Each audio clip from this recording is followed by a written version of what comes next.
Hey everyone, in today's episode I'm going to discuss where each city is in terms of the property clock. I brought this up a few months ago, but I want to bring it up again simply because a lot of people really liked this episode and wanted me to do another one. I've had plenty of emails about it, so that's what I'm going to do today. So in today's episode, I'm going to go again into just the definitions. I'll quickly go over a lot of this, the stages of the property clock, the cities in analysis. Then I'm going to actually get into the property clock for each city and then the overlook of it, and that's going to be a little bit more detailed. Let's get into it. Look, what is the property clock? Look, what it is it's the use of the clock, the general analog clock, which is used to identify which stage each city is or which stage each market is in terms of the market cycle. What stages are there? There's a couple. There's specifically for typical stages, but there's also a part of the stage that's actually, I'd say, a specific point of the stage too. So there's downturn, stabilization, upturn, and boom. But within the boom phase is a phase called the winner's curse phase. So what are these stages? Downturn is generally where the market is overpriced. Often it's outperformed its long-term average. Consumer sentiment then drops. Demand to supply ratio decreases. Days on market increase. Prices then start to decrease, and it often only lasts for 1 to 2 years. Stabilization is when the market stabilizes as prices generally become affordable for most of the market. Demand to supply levels generally level out with consumer sentiment. Days on markets also level out with long-term averages, but this, however, can last for long periods. So some cities, particularly like Perth, can sometimes last for up to about 10 years, your stabilization phase. Your upturn phase is where prices will become affordable for most of the market. Consumer sentiment begins increasing. Demand to supply begins increasing as well. Days on market fall, prices start to increase, and it generally lasts for a few years, generally 2 to 4. It should be noted as well, when I say it becomes affordable for most of the market, what I mean by that is sometimes income will increase enough or the suburb will gentrify enough so that people can then start affording it in the market. The boom phase of the market is different because the boom phase of the market is where property becomes affordable for most of the market, the vast majority. Consumer sentiment is strong. Demand to supply is extremely strong. Days on market fall drastically. Prices substantially increase, and that is very generally short in nature, generally as an absolute maximum 1 to 2 years. Finally, you then have the winner's curse phase within the boom phase. So what happens here is consumers are absolutely euphoric over prices. Everyone FOMOs in. Days on market are at their lowest point. Demand to supply is at its highest. Price guides are slashed because the market is in overdrive. So basically everything on the market sells no matter what it's priced at, often generally completely over market. You can have someone pricing something at 20% above what it's worth. People will still pay it, sometimes even 10% above that even as well. And it's generally very short, generally 6 to 12 months in nature at absolute maximum. So these are the stages of the clock. So to give everyone an idea, you can just see 12 to 3 is your downturn, 3 to 6 then is your stabilization, 6 to 9 is your upturn, 9 to 12 is your boom, and within the 9 to 12, your 11 and 12 is your winner's curse phase of the cycle. So the main cities I'm going to get into discussing is the same as last time. So it's your primary cities that I like investing in. So that's your Sydney, Melbourne, Brisbane, Perth, Newcastle, Geelong, Central Coast and Wollongong. I'm telling you right now, buying these cities, you will not go wrong. I'll also have a very short part of this episode where I will go into the secondary cities in question. So that's the Gold Coast, Sunshine Coast, Adelaide and Hobart. And that will actually be a little bit interesting because some of these have actually moved quite a bit. But let's start with our cities, and let's get into our first one, and that is my home city, and that is Sydney. So previously in November, I had an episode that came out, and I described the Sydney market as being basically here in terms of the property clock. This is basically where we are today. So it hasn't changed that much, but your fundamentally best areas in Sydney are actually moved further into the stabilization phase because they've actually started to properly level out. And you might see on the media, obviously, price drops in some areas, it's just we're due for a flat year. But what you'll see in the media is generally about 6 to 12 months late. CoreLogic is about 3 months late. I'm telling you on the ground, these three areas, you probably still have a little bit of stabilizing or maybe even a bit of a drop in probably the Beaches, Shire, maybe in a south South and St George regions of Sydney, it's still a little bit behind, but the fundamentally strong areas of your inner west, North Shore and eastern suburbs are going to do very well because the demographics are very strong there with the increased migration and likely interest rate cuts as well. What's happened there is people are realising and they're generally paying the market price of the property. It's not generally having decreased price guides, they're generally going for what they're listed for. So that generally signifies that these areas are actually completely in the middle of their stabilisation phase. So it's good news for people to buy there. This is the time you want to buy. If you can buy between 4 and 6, that's a really good time for these areas because it's good to be, it's fine to be early, but it's bad being late to a market cycle. So that's where Sydney's at the moment. Let's get into Melbourne. And mind you, for everyone who wants to know, Melbourne is my favourite area to invest in the country at the moment because it's historically the best performing city in terms of capital growth and it's done the worst over recency. So that's the reason I like it. And if you follow efficient markets, if something overperforms in recency, it's probably going to underperform in the future. If something's underperformed in recency, it's probably going to overperform in the future. And that is Melbourne to a T. So in November, this is basically where I put all the areas of Melbourne. And basically, you'll see here really that in November, like it was further on in the stabilisation phase, like closer to the 6 o'clock mark. But you'll notice here now that some parts especially have started to move even further along that timeline, especially your inner west of Melbourne, your inner east, southeast and your inner north. Particularly your inner east, southeast and inner west. Fundamentally, you've got quite good demographics, again, similar to Sydney there. So particularly good suburbs of the inner west, like your Yarravilles, your Seddons, your Kingsvilles, your Spotswoods, those sorts of suburbs, your Newports, they're all completely stabilised. I mean, you're having even some that are actually sometimes selling over their guide if they're priced well with the right in the right location of the suburb. Your inner east and southeast as well. I mean, if you've been following the media, a property in Chirac literally sold for like a estimated 150 mil the other day. And generally when you have that happening, it's signifying that the market is completely starting to shift because they generally start to charge. So that's what's happening there. Your inner north is kind of like your Brunswick kind of area, your Thornbury, your Alphington, those sorts of suburbs. That also is attracting some decent prices too. So look, Melbourne today, I mean, if you want a good time to buy, it's an excellent time because like you're not going to get any better time than this because you're buying at the absolute bottom of the market. And I'm telling you right now, maybe it doesn't do anything for another year, or two, it might stabilise, but it is as close as I can imagine it to slowly starting to pick up and start becoming an upturn.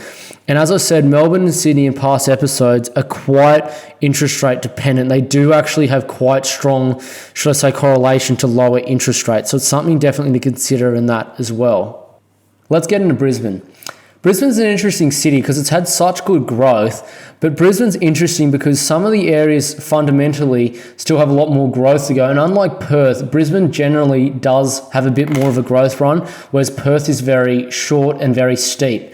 So funny enough in Brisbane as well, it's not the same as it used to be because of a lot of the industry that's going on, the economy doing quite well, and it's actually quite diversified as well at the moment. It's increased a lot since a lot of your old graphs. You're going to notice that it's going to perform close to kind of your Sydney and Melbourne in the future. So in November, this is basically where I pointed out a lot of Brisbane suburbs to be. So you can see obviously well into the boom phase of their cycle, but still a fair bit to go. As of today, this is where I place a lot of them. So you'll see a lot of them actually still similarly placed, but a few of them actually moved a lot further, sort of more towards that winner's curse phase. And those are the inner west, inner south, and inner city. A lot of them, as I said, have grown quite a bit. Areas of the inner west, particularly especially somewhere like Barton, the Gap, those sorts of areas. Another good one's Toowong. Anywhere St Lucia, anywhere near that university kind of precinct has grown quite a lot. Some of your other areas as well have done I mean, ridiculous numbers in the inner south. So they're definitely a little bit further on. That's not all suburbs, but definitely a little bit further on. The inner east has picked up a little bit more, not much, but I'm telling you right now that inner north market has barely moved, and it is fundamentally the strongest market in all of Brisbane, 100%. So, I mean, if you're looking for the best area to buy in Brisbane, it's definitely the inner north and inner east first. They still have quite a bit of growth to go. Not all suburbs, but definitely some are definitely underpriced. Inner north especially, some are very underpriced for what they are. I mean, you're still picking them up for cheaper than Sydney suburbs that are in the same distance from the CBD, that are like nearly a third of the price and have better demographics than some Sydney suburbs. So, look, that's Brisbane. Definitely consider the inner north and inner east when you're looking to buy. They've still got some way to go, and also they've got a lot of demand coming from overseas because the Olympic Games is nearly entirely going to be the inner east, inner north, and inner south. But fundamentally, the strongest area is the inner east and inner north. So, good area to consider for Brisbane.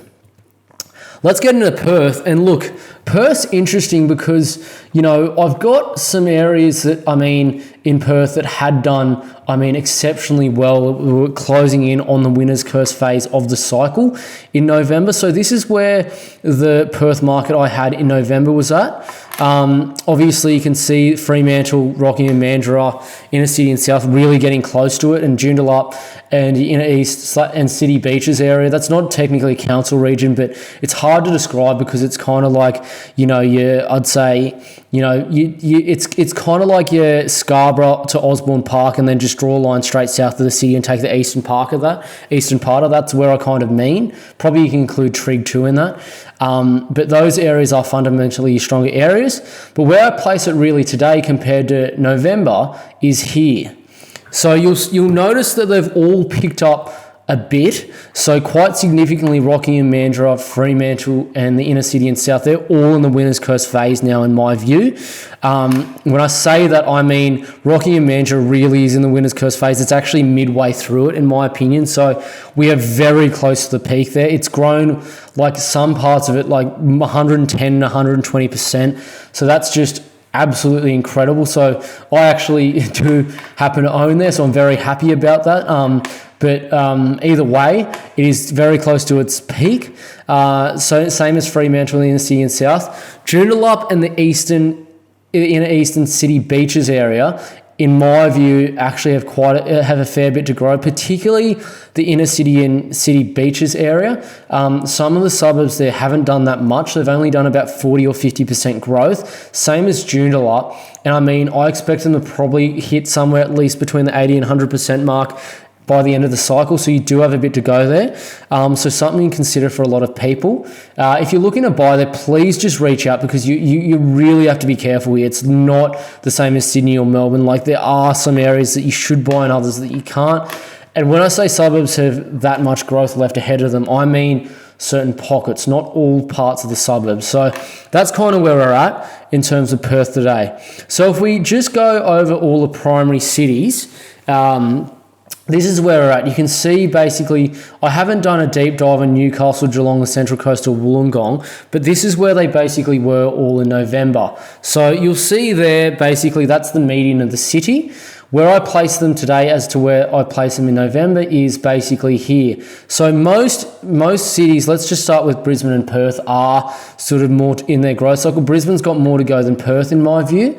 And it's particularly certain areas that are going to do a lot better that's holding that down. Perth is just ticking over into the winner's curse phase of the cycle. You may get incredible growth this year. As I said, I expect anywhere from about 11 to 16% growth this year still in Perth. But it's going to level out eventually from there. But you'll notice there, then if we just go to our Sydney, Melbourne markets, you'll notice there that they have also moved a little bit along there, not very far. Geelong, Newcastle and the Central Coast have all moved over along a little bit. It's just simply because they're what's happening down there is generally, as I said before, you're leveling out price guides and what they're selling for. So it's generally doing quite well over the long term, which is great.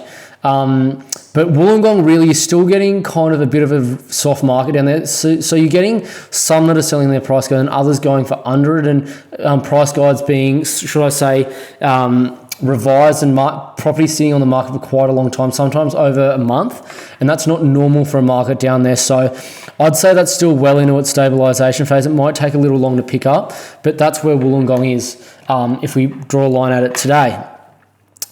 If we look at all the other cities in Australia, so this is just the all cities, so that includes Hobart, Adelaide, the Sunny Coast and the Gold Coast. Look, in November, this is where I put them at, and there has been some quite significant movement. So Adelaide had already obviously been into the winner's curse phase. I had it. Gold Coast and Sunny Coast had a little bit still more growth to go, and Hobart was in its downturn phase. But so that's November. But if we look at where it is today, I'll just start with Hobart. Hobart's actually ticked right now over to the actual stabilisation phase, because you do get a like to Wollongong, a couple of places going, obviously under their guide and prices being revised, and, a bit of longer days on market. But you're slowly starting to get, I'd say the vast majority, probably 60 to 70% of properties are actually starting to sell within their price guides, or what agents generally think they're going to sell for, within the 10% mark of that. So Hobart has leveled out. We are in the stabilisation phase. Look, it may stay this way for a couple of years, but we're not. We are past the bottom in Hobart, in my view, definitely. If we look at the Gold Coast and Sunny Coast, obviously they move fairly similar to each other. They're getting close to that winner's curse phase of the cycle, so you're not very far off that. So you do have a bit of growth to go there. It is definitely picking up still, but you are in your winner's curse phase most definitely. Adelaide, is similar to where I went in Perth in terms of Rockingham and Mandurah. You are right into the middle of your stabilisation phase. Not stabilisation, your winner's curse phase of the cycle. It is absolutely peaking, and I'd be very careful buying Adelaide. I probably wouldn't buy in Adelaide at the moment. I probably wouldn't buy there for about another 10 years, to give everyone an idea. But that's where we are in the market at the moment in terms of all the cities and the overview of it. But anyway, look, I hope everyone's enjoyed this video. I'm going to try to make this probably a quarterly thing, because I know a lot of people do enjoy it. And I think it's important, because I don't like changing where things are at the market like all these other sort of, agencies do, because they just don't do it right. They change it too often. Realistically, a cycle is 7 to 10 years. So it's not going to move far, but I will slowly move these. As you can see, some areas actually do tick over. Others, I like to Wollongong, have barely moved at all, actually haven't moved at all. But you'll notice that some areas may not move or may barely move for a year. Others might, like Hobart, actually tick over to a different phase as things go on. But anyway, I really appreciate everyone watching this video, and I hope you've enjoyed it. Please subscribe to the channel, and I will see you in the next one. Thanks, guys.